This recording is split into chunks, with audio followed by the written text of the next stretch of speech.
अस्सलाम वालेकुम गाइस। तो कैसे आप सब लोग, welcome to my new vlog. तो आज के व्लॉग में गाइस आप लोग देखोगे कि हमारे गांव में जो है गाड़ी के ऊपर रेत को लोड किया जा रहा है। तो इस वीडियो को पूरा वॉच करना है। और अभी तक अगर आपने हमारे चैनल को सब्सक्राइब नहीं किया तो इस चैनल को सब्सक्राइब करें। अगर तुम लोग नए हो तो सब्सक्राइब करो और इस वीडियो के नीचे एक प्यारा सा कमेंट और साथ ही साथ में एक लाइक करके भी जाना है। तो चलते हैं वीडियो की तरफ, तो वीडियो को एंजॉय करते हैं।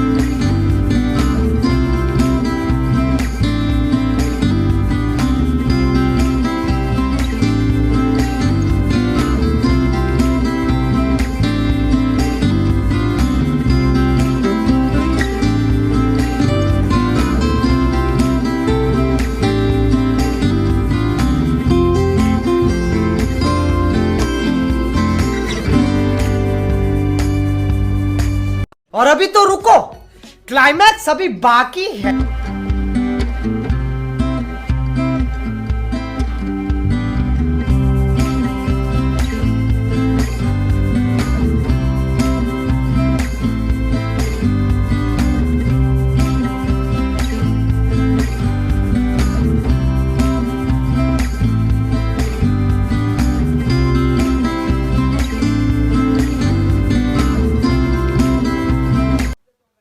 हमारी ये वीडियो अच्छी लगी हो, अगर अच्छी लगी है वीडियो तो अभी से अभी चैनल को फिर से मैं बोल रहा हूँ सब्सक्राइब कर दो और साथ बहुत तेज और में एक लाइक और कमेंट करके जरूर जाना है, ताकि आज आपको हमारी हर आने वीडियो आप तक